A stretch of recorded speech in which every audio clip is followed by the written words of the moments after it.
कि दो विरोधी वस्तुएं साथ में कभी ना खाएं। आप जैन हैं तो आपको तो सब अच्छे से समझता, भक्ष और अभक्ष का ज्ञान सभी साधु महाराज देते हैं, साध्वी जी देते हैं। दूसरे लोगों के लिए कह दूं, दूध और दही साथ में नहीं खा सकते, विपरीत हैं। हालांकि दूध से ही दही बनता है, लेकिन दूध और दही की प्रकृति एकदम अलग है। दूध कुछ और काम करता है, दही बिल्कुल अलग काम। तो दूध दही साथ में ना खाएं। दूध और दही की बनाई हुई कोई भी वस्तु साथ में ना खाएं। खीर खा रहे हैं तो दूध की है, तो कढ़ी नहीं खा सकते। कढ़ी खा रहे हैं तो दही की है, तो खीर नहीं खा सकते। कुछ भी ऐसी वस्तु जिसमें दूध और दही उपयोग है, वो साथ में नहीं। एक इसी तरह से शहद और घी आपके लिए बिल्कुल वर्जित है, आप बिल्कुल साथ में ना खाएं। शहद अलग खाएं, घी अलग खाएं। शहद ना खाएं तो भी चलेगा, गुड़ खाएं। अच्छा, यह बड़ी विचित्र स्थिति है, गुड़ और घी साथ में जरूर खाएं, शहद घी साथ में ना खाएं। गुड़ को बेहतर तरीके से अगर खाना चाहते, गुड़ तो वैसे ही सबसे बेहतरीन चीज है दुनिया की, लेकिन और बेहतर बनाना चाहते हैं तो उसमें जरूर घी मिला के खाएं। तो गुड़ घी चलता है, शहद घी नहीं कभी भी। इसी तरह का एक नियम है कि जैक फ्रूट माने फणस, कटहल दूध के साथ सबसे खतरनाक है। और मैंने कहा खट्टे फल जितने भी हैं, संतरा है, मौसम्मी है, वगैरह वगैरह, ये दूध के साथ बिल्कुल नहीं चल सकते। एक ही फल है, बागवटे जी कह रहे हैं, जो खट्टा भी है और दूध के साथ जरूर खाएं, वो आंवला है। आंवला ये जरूर दूध के साथ खाएं। इसके आगे का एक नियम है, वो द्विदल वाला एक नियम तो बता ही दिया, द्विदल और दही ना खाएं। और मजबूरी है कोई खाने की तो दही को गर्म करें, माने बघारें, तासीर उसकी गर्म करें, फिर आप खाएं, नहीं तो ना ही खाएं तो अच्छा है। द्विदल खा रहे हैं तो 1-1.5 घंटे बाद दही खाएं। छाछ अगर खा रहे हैं द्विदल के साथ तो 1-8 घंटे के बाद पी लें। और अगर पीनी ही है तुरंत, प्यास नहीं रुक रही है, तो छाछ को बघारें, माने उसमें अजवाइन हो, थोड़ा जीरा हो, हींग हो, उसका छोंक लगाएं तो उसकी तासीर बदलती है, तो आप ले सकते हैं। और इसके आगे का एक नियम कि सुबह का खाना 9:30-10 बजे तक, क्योंकि उस समय जठर अग्नि सबसे ज्यादा तीव्र है। और शाम का खाना 5-6 बजे तक। यह मैंने आपके हिसाब से कैलकुलेशन किया। बागवट जी ने कहा इसमें जलवायु का, मौसम का ध्यान रखना है, तो आपके हिसाब से, माने आप चेन्नई में हैं तो 9, 9:30, 10 बजे तक भरपेट खाना खाएं, शाम को 5-6 बजे तक भरपेट खाएं। बीच में अगर आप कहते हैं जी भूख लगी तो कुछ फल खा लें, नहीं तो अच्छी चीज बागवट जी ने जो कही है, सुबह का खाना जो 9-10 बजे खाएं, शाम का 5-6 बजे, उनको बीच में भूख लग रही है तो कहते हैं चना और गुड़ खाएं, शेंगदाना और गुड़, माने मूंगफली और गुड़ खाएं, माने उस समय आप चिक्की खाएं, क्योंकि गुड़ और चना, गुड़ और मूंगफली उसमें है। दोपहर को अगर भूख लग रही है, चिक्की आप चाहें तो अच्छी भी खा सकते हैं, माने ज्यादा भी खा सकते हैं। बस एक ही तकलीफ ध्यान में रखें कि जब चिक्की और गुड़ ज्यादा हो जाए तो थोड़ी सोंठ चाट लें या थोड़ी सोंठ खा लें, तो उसका जो तासीर है वो तुरंत बदल जाता है। नहीं तो ज्यादा चिक्की खा ली तो नाक में से खून आ सकता है। तो नाक से खून ना आए, थोड़ी सोंठ या अदरक, सोंठ इस्तेमाल करते हैं तो सोंठ, नहीं तो अदरक, उसके साथ ले। फिर आगे बागवट जी कहते हैं कि आपके भोजन का आपके जो वातावरण से बहुत रिश्ता है। आप जिस वातावरण में रह रहे हैं उसका ध्यान हमेशा रखें। अब मान लीजिए आप मद्रास में रह रहे हैं, तो मद्रास के आसपास का जो वातावरण है ये गर्म है। गर्म वातावरण में गेहूं नहीं हो सकता, गेहूं को होने के लिए ठंड चाहिए। तो निश्चित रूप से चेन्नई के आसपास किसी खेत में गेहूं अच्छा होगा नहीं। कोशिश करेंगे तो तब अच्छा होगा जब ठंड बढ़ जाए, क्योंकि गेहूं ठंड की फसल है, गर्मी की नहीं। गर्मी की फसल जो है वो चावल है, धान है, चावल है, बाजरा बहुत गर्मी की फसल है। ये राजस्थान में रहने वाले सब लोग जानते हैं कितनी गर्मी है राजस्थान में, और वहीं बाजरा सबसे अच्छा होता है। कच्छ में, सौराष्ट्र में कितनी गर्मी है, बाजरा सबसे अच्छा वहीं होता है। तो गर्मी की जो फसलें हैं वो धान है, बाजरा है, और जौ है, जवारी है। जवारी आप समझते, ज्वार। तो ये सब आपके लिए अच्छे हैं। यहां चेन्नई में आप रहते हैं ना, ज्वार की रोटी खाएं, बाजरे की रोटी खाएं, गेहूं की कम, ना खाएं तो भी चलेगा। जो यहां हो रहा है वो ज्यादा खाएं। अब आप बोलेंगे गर्मी में भी बाजरे की रोटी खाएं, ना खाएं, क्योंकि बाजरा वैसे तो गर्म है, लेकिन गर्मी में भी खाना है। मान लो आपको स्वाद है, छूट नहीं रहा है, जगह छूट गई है, स्वाद नहीं छूटता। मन हमारा अभी भी राजस्थान में है या कच्छ में है या सौराष्ट्र में, कुछ मजबूरी है कि हम यहां रह रहे हैं। अगर ये मजबूरी खत्म हो जाए तो आप सब भागेंगे यहां से। मजबूरी कैसी? कच्छ में, सौराष्ट्र में इतना ही पैसा आ जाए तो आप सब चले जाएंगे, क्योंकि मन जो है ना छूटता नहीं है, स्थान से लगा रहता है, स्वाद मन के साथ जुड़ा हुआ। तो स्वाद के लिए ही अगर बाजरा खाना चाहते हैं तो बिना गुड़ के ना खाएं। यहां पर चेन्नई में गुड़ और घी के साथ बाजरे की रोटी आप खा सकते हैं, गुड़ और घी के साथ जवारी की रोटी आप खा सकते हैं। ज्यादा आप खाएं तो चावल आपके लिए, धान जो यहां होता है वो सबसे अच्छा है। तो तासीर ध्यान रखें, आबो हवा का ध्यान रखें, वातावरण का ध्यान रखें, हर बनाते समय भोजन में और खाते समय भोजन में। ये कुछ सूत्र हैं जो बहुत आवश्यक हैं आपके लिए, मैं मानता हूं, जो मैंने आपको पिछले एक 45 मिनट या 30 मिनट में जो रिपीट किए, जिनको मैं बहुत आवश्यक मानता हूं। और इसमें से एक सूत्र छूट गया जो बहुत आवश्यक, सुबह सुबह उठकर पहले पानी पिए, सुबह सुबह उठकर पहले पानी पिए। कारण मैं बता चुका हूं कि उठते ही आपके मुंह में जो लार बन रही है वो बहुत बहुत बहुत कीमती है, उसकी कीमत लगा नहीं सकते आप, वो एकदम अमूल्य चीज है, वो अंदर ही जाए तो अच्छा है। तो आप उठते ही पानी पीने का नियम बनाएं। कितना पानी पिए? मैंने बताया था 18 से कम उम्र के जो बच्चे हैं उनको लगभग 1.5 से 2 गिलास, 60 से ऊपर के जो बुजुर्ग हैं उनको भी 1.5 से 2 गिलास, और आप जिस उम्र में हैं 18 से 60 तो कम से कम 3 गिलास। पीने का तरीका वही है, सिप सिप सिप सिप करके पीना। और ये सुबह का पानी अकेला पानी है जो बिना प्यास के भी पीना। जी, ये मुख्य नियम मैं मानता हूं आपको जरूर धारण करने चाहिए। और मेरी एक दूसरी गुजारिश है, आप जितने भी लोग बैठे हैं इन सब नियमों को पालन करें। आज से कुछ ने तो शायद शुरू भी किया है 2-3 दिन से, जरूर पालन करें। हो सकता है कि 6 महीने के बाद, 8 महीने के बाद मेरी आपकी फिर मुलाकात हो, तब आप मुझे इसकी रिपोर्टिंग करें। रिपोर्टिंग करें क्यों? मैं आप सबको भागवत का चेला बनाना चाहता हूं। मैं ये चाहता हूं, मैं विनम्रतापूर्वक कह रहा हूं, मैं ये चाहता हूं कि जो ज्ञान मैंने 6 साल में लिया, ये साल भर में आपके पास पूरा पहुंच जाए। क्यों? आप तो इसको अपने जीवन में पालन करके स्वस्थ रह ही सकते हैं, अपने परिवार को भी रख सकते हैं और पड़ोसियों को भी रख सकते हैं।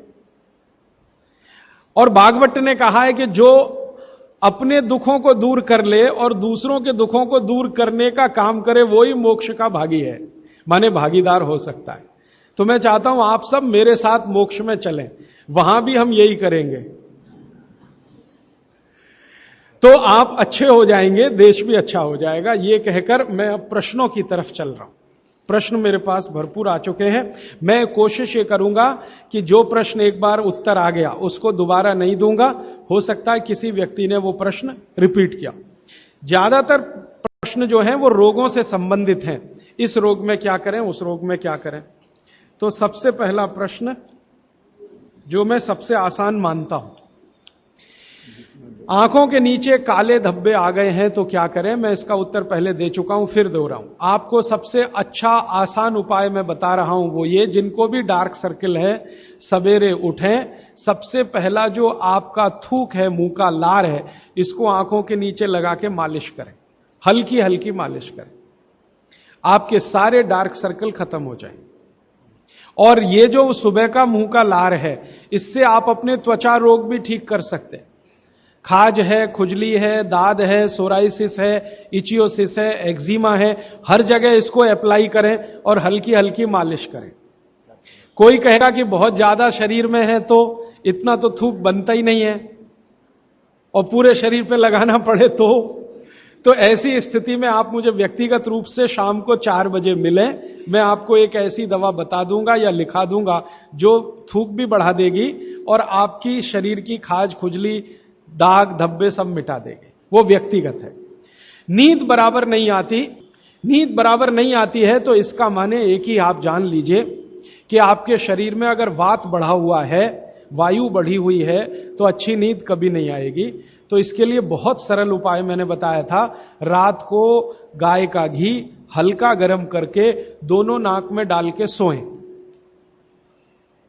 गाय का घी हल्का गर्म करके जब वो तरल हो जाए उतना ही गर्म करें और एक एक बूंद दोनों नाक में डालें और हल्के से खींचें, ज्यादा तेज नहीं, बस इतना करेंगे अंदर चला जाएगा।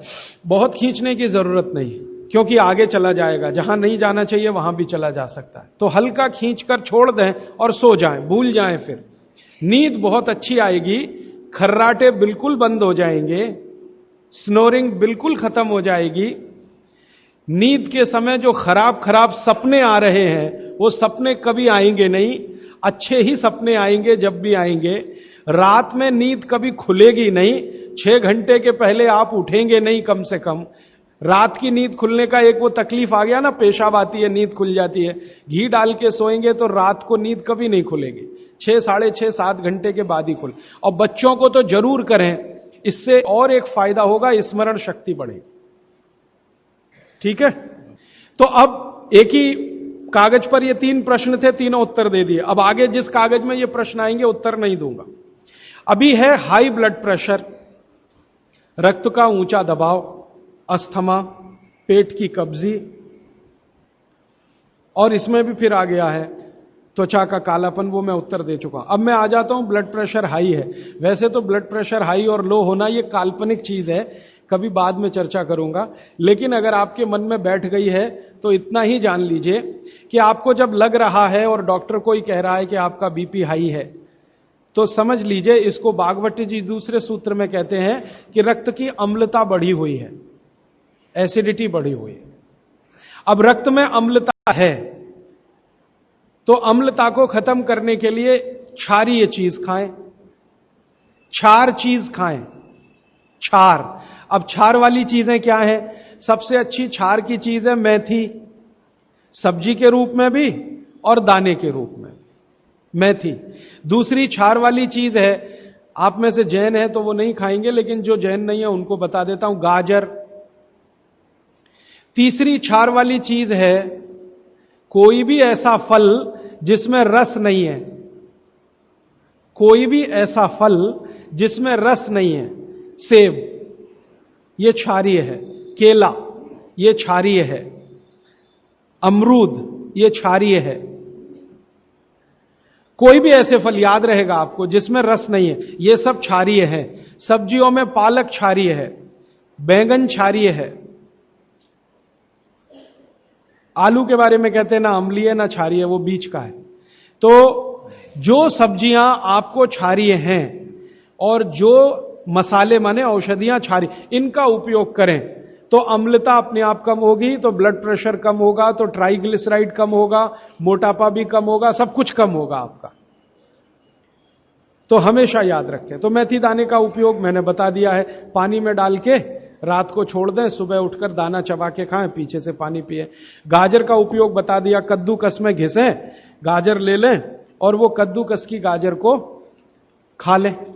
और क्षारीय चीज मेथी की सब्जी रोज खाएं, पालक की सब्जी रोज खाएं। हरे पत्ते की कोई भी सब्जी क्षारीय होती है, हरे पत्ते की कोई भी सब्जी क्षारीय होगी, और फल जिसमें रस नहीं है वो सब क्षारीय होंगे। बस याद इतना ही रखें। तो आप अगर उपयोग करेंगे तो हाई ब्लड प्रेशर तो जाएगा ही, उसके साथ ब्लड कोलेस्ट्रॉल कम रहेगा, ट्राइग्लिसराइड कम रहेगा, मोटापा कम होगा, पेट आपका कम होगा, और उसके अंत में हार्ट अटैक आएगा नहीं। ब्लॉकेज भी है तो निकल जाए। और एक क्षारीय चीज में भूल गया बताना, लौकी, दूधी। सब्जियों में सबसे ज्यादा क्षारीय कोई चीज है तो दूधी, माने लौकी ज्यादा खाएं, दूधी ज्यादा खाएं, और उसका रस भी पिए, कच्ची दूधी का तो और अच्छा है। जितने भी हाई बीपी के मरीज हैं उनके। अस्थमा भी जो एक बीमारी है ना, वो वायु के प्रकोप की बीमारी है। तो अस्थमा ज्यादा है तो इसके लिए जो मैं बहुत बार बोल चुका हूं, फिर बोल रहा हूं, दालचीनी ये क्षारीय है, दालचीनी का उपयोग करें शहद के साथ। शहद क्षारीय है तो दालचीनी, शहद नहीं ले सकते तो गुड़। ये जो नारियल होता है ना, नारियल, मैंने आपको थोड़ी देर पहले एक बात कही है और मुझे याद आ गई, तो मैंने आपसे कहा जो भी फल में रस नहीं है वो क्षारीय हैं, और जो भी फल में रस हैं वो अम्लीय हैं। लेकिन ये नारियल अद्भुत फल है जो क्षारीय है रस होते हुए भी। तो ये क्षारीय है। अब ये क्यों है, ये बाद का विषय। तो आप अगर अस्थमा से शिकार हैं, दमा के शिकार हैं, तो नियमित रूप से नारियल खाइए, हरा नारियल खाइए, कच्चा नारियल जिसको कहा जाता है, चबा चबा के खाइए। कितना खाएं जी? एक दिन में 50 ग्राम तक खा सकते हैं चबा चबा। तो दालचीनी और गुड़ लिया और नारियल चबा के खाया, 3 महीने के बाद आपका अस्थमा जड़ से खत्म होगा, वो 40 साल पुराना हो तो भी। इसके बाद हां, बाकी तो आंखों की है। मुंह में छाले बहुत रहते हैं। ये मुंह में छाले बहुत रहते हैं, इसका माने पेट आपका साफ नहीं है, बड़ी आंत आपकी कचरे से भरी हुई है। तो मुंह में छाले रहते हैं तो सुबह सुबह का जो मैंने नियम बताया ना, पानी उठते ही पिए, घूट घूट पिए, तो छाले अपने आप खत्म। जैसे ही बड़ी आंत साफ हो जाएगी, छाले कभी नहीं आएंगे। और अगर आपको ये करने के बाद भी छाले में आराम नहीं मिल रहा है, तो आपको एक सरल आसान दवा बता देता हूं जो होम्योपैथी की दुकान में मिलती है, जो बड़ी आंत को सबसे जल्दी से साफ कर देती है। उस दवा का नाम है बोरेक्स।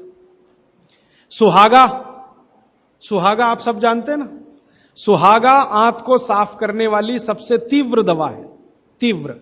इसी का डाइल्यूशन करके होम्योपैथी में बनाया बोरेक्स।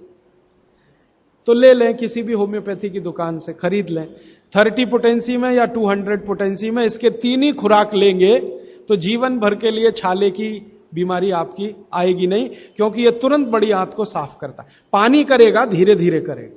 बोरेक्स तो एक ही दिन में काम करता है, लेकिन बागवट जी कहते हैं यह एक ही दिन का चक्कर छोड़ना चाहिए, तुरंत हर चीज का रिजल्ट मिल जाए। वो कहते हैं जीवन में कोई भी चीज फास्ट है ही नहीं, हर चीज स्लो है। तो कोशिश करिए पानी से ठीक करें, और अगर आप बहुत परेशान हैं तभी बोरेक्स का इस्तेमाल करें। और यह दवा हमेशा पानी में डाल के लें, 1 बूंद डाल दें पानी में, और उस पानी के 3 हिस्से करके उसको पी लें। 1 कप पानी हो, आधा कप पानी हो, 1/4 कप पानी हो। अभी आगे का एक प्रश्न। अच्छा, गाय के मूत्र के बारे में मैंने आपसे कहा था, तो उस पर प्रश्न आए हैं 4-5। गोमूत्र सही गाय का है या उसको कोई बीमारी है, किस तरह की प्रॉब्लम हो सकती है, अगर गोमूत्र सही नहीं है तो उस हाल में क्या करना चाहिए। मैं आपको विनम्रतापूर्वक एक एक्सपेरिमेंट जो हमने किया वो बता देता हूं। गाय को हमने 6 साल जहर खिलाया, एक गाय पर यह एक्सपेरिमेंट हमने किया।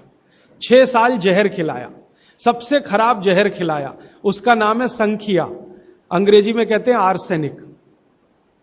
तो हमने गाय को दिया, चारे में मिलाकर दिया, बहुत मामूली मात्रा में, क्योंकि हम जानते हैं ज्यादा देंगे तो गाय मर जाएगी। हमें यह देखना था कि ये थोड़ा थोड़ा जहर देते हैं तो उस पर असर क्या आता है। तो 6 साल जिस गाय पर हमने ये प्रयोग किया, वो गाय अभी भी जीवित है, अभी भी जीवित है और स्वस्थ है, तंदुरुस्त है।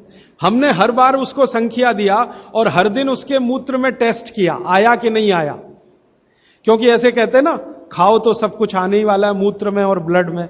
तो 6 साल लगातार उसको संख्या खिलाने के बाद भी उसके मूत्र में 1.0000 में चले जाएं, उतना भी संख्या कभी नहीं आया।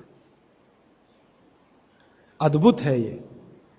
अब मुझे पुरानी बात इसमें जोड़नी है। बहुत लोग कहते हैं ना गाय के गले में शंकर भगवान का निवास है, वो शायद शंकर जी ने पी लिया।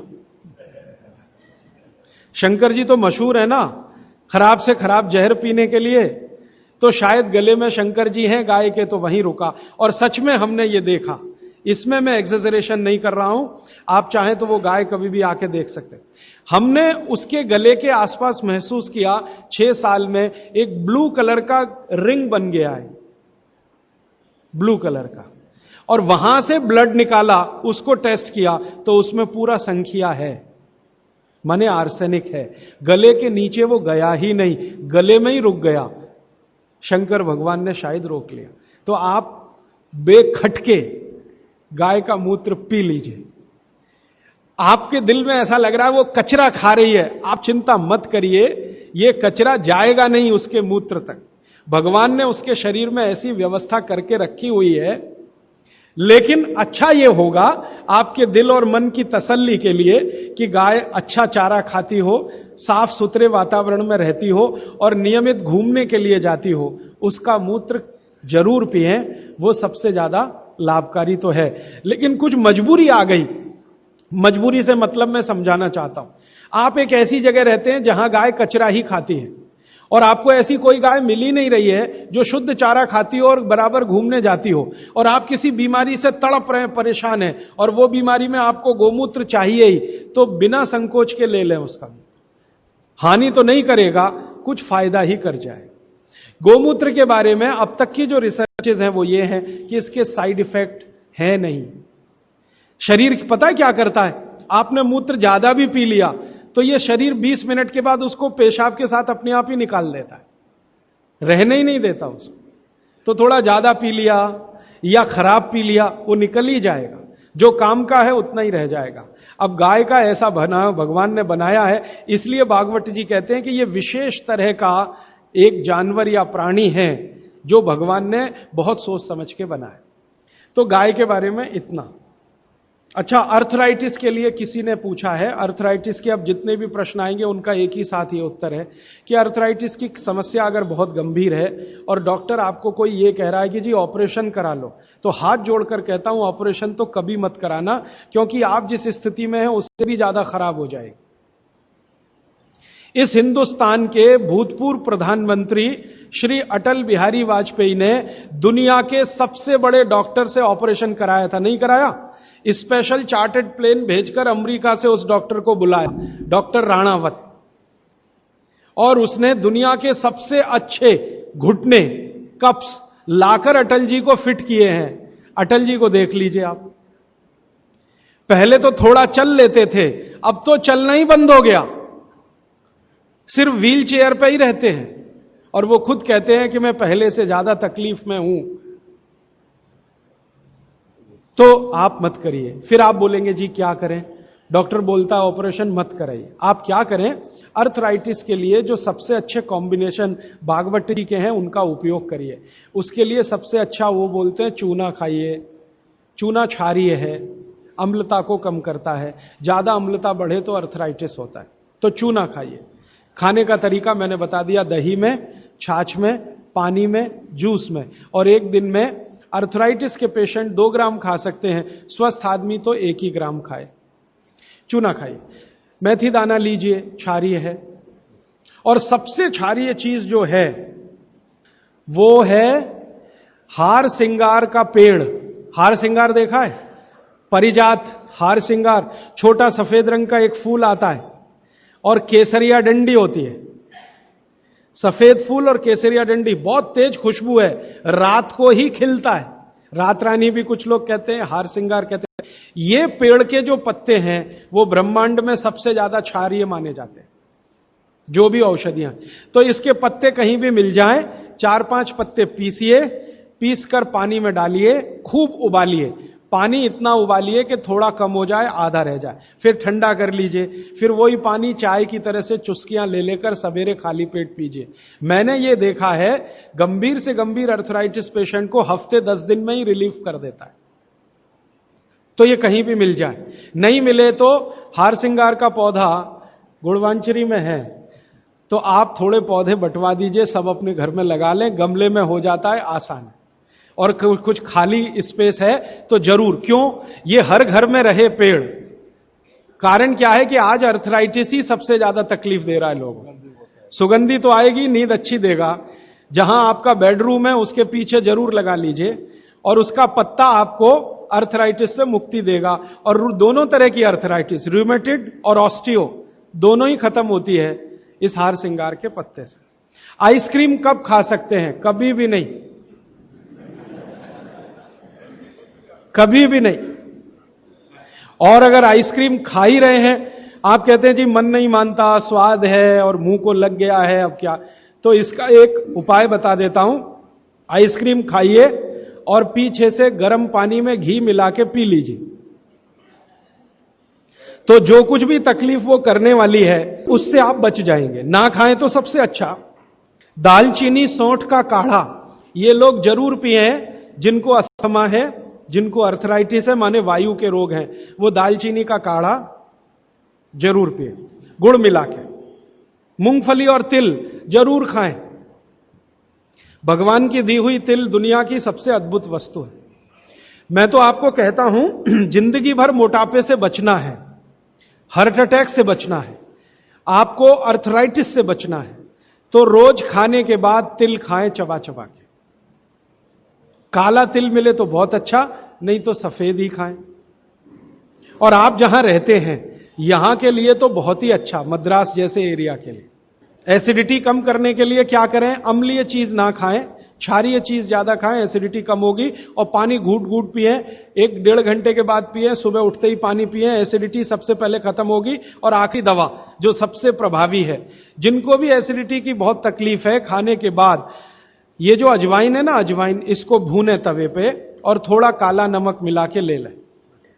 मिश्री का सेवन बहुत अच्छा है, चीनी से बहुत अच्छा, लेकिन गुड़ से थोड़ा कम अच्छा। मिश्री चीनी की तुलना में तो बहुत अच्छी है और गुड़ से कुछ कम अच्छी है। तो चीनी छोड़ रहे हैं तो मिश्री पे चले जाइए, मिश्री छोड़कर गुड़ पे आ जाइए। हाँ, एक किसी ने सवाल पूछा है कि आप कौन सी जगह पे परमानेंट मिलते? मैं परमानेंट कहीं नहीं मिलता। लोग जो है ना मुझे कहते हैं कि राजीव दीक्षित रेल आश्रमी है, माने हर दिन ज्यादा से ज्यादा मैं रेल में मिलता हूं। तो परमानेंट मिलने के लिए एक केंद्र है, आपको उसका पता किताब में है, वो आप ले लीजिए, फोन नंबर। वहां आप कोई भी चिट्ठी भेजेंगे, मैं जहां भी रहता हूं मेरे पास आ जाती है। और ईमेल करेंगे तो मैं हर जगह खोल खोल के मेरा मेल बॉक्स चेक करता रहता हूं। तो वो पता जो वर्धा सेवाग्राम का है, भारत पीठम, 10 जोतवानी लेआउट, सेवाग्राम रोड, सेवाग्राम, जिला वर्धा, महाराष्ट्र, ये मेरा परमानेंट केंद्र है। वहां आप पत्र भेज सकते हैं, फोन भी कर सकते। वहां फोन कभी भी करें तो पता चल जाएगा मैं कहां हूं। और मेरा मोबाइल नंबर आप सबको मैं चाहूं तो लिखा देता हूं, 9422903599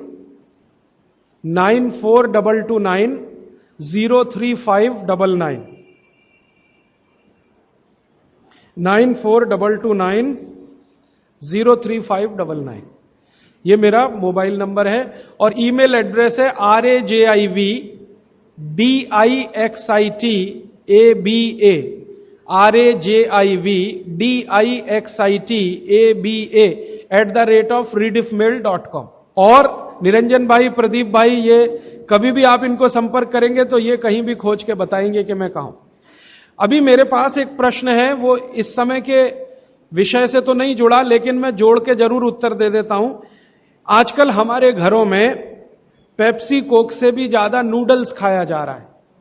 पेप्सी कोक कम हुआ है पिछले 2-3 साल में, अच्छा हुआ, नूडल्स खाया जा रहा है। तो नूडल्स के बारे में आपको एक जानकारी दे दूं कि सबसे खराब वस्तु अगर खाने की कोई हो सकती है, कचरे में कचरा, तो वो यही है नूडल्स। एक तो मैदे की है, ऊपर से सड़ा हुआ है। 6-7 दिन मैदे को सड़ा के रखा जाए तब नूडल्स तैयार होता है। और इस नूडल्स में टेस्ट लाने के लिए सूअर के मांस का रस मिलाया जाता है। बिना उसके नूडल्स बन ही नहीं सकता। जो मैगी है ना, मैगी या कोई भी नूडल्स, सूअर के मांस का रस, सड़ा हुआ मैदा, 6-6 दिन पुराना, उससे तैयार हुआ है। अब आप तय कर लो खाना है या नहीं खाना है। एक प्रश्न है जिसका उत्तर दे नहीं सकता। किसी ने कहा आज की शिक्षा बहुत बेकार है, वैकल्पिक शिक्षा की बात बताइए। तो समय ज्यादा है, आप मुझे ईमेल करिए, मैं लंबा जवाब दूंगा। गाय का घी कान नाक में डालने के लिए मैंने बोला था, तो वो उत्तर दे चुका हूं, फिर रिपीट इसलिए कर रहा हूं कि गलती ना करें। घी को हल्का गर्म करना है, ज्यादा नहीं। गाय का घी नाक में डालने के लिए हमेशा हल्का गर्म करना है, ज्यादा नहीं। और एक ही बूंद एक नाक में, दूसरी बूंद दूसरी नाक। हां, एक बहुत अच्छा सवाल है, दैनिक जीवन में कौन सा नमक खाएं? सबसे अच्छा सेंधा नमक खाएं। और इसको याद ऐसे रखें, पत्थर वाला नमक खाएं। यह समुद्र के पानी का नमक कम से कम खाएं। पत्थर वाला नमक एक तो सेंधा नमक है, दूसरा नमक है जो काला नमक है, ये आप ज्यादा उपयोग करें। मेरा तो कहना है कि आज से ही घर में नमक तो तुरंत बदल दें, बदलते ही आपको असर दिखाई दे जाएगा।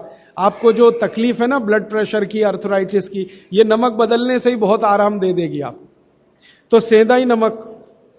किसी ने कहा है कि गोमूत्र अर्क लेने में पहले दिन खराब लगा, 3 दिन खराब लगेगा, 3 दिन, चौथे दिन से अच्छा लगेगा।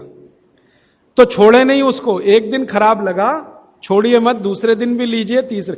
गोमूत्र अर्क है ना तो 1 चम्मच से ज्यादा मत लीजिए, और गोमूत्र प्योर है तो आधा कप लीजिए। किसी को प्रश्न है कि दिन भर नींद आती रहती है, क्या करें?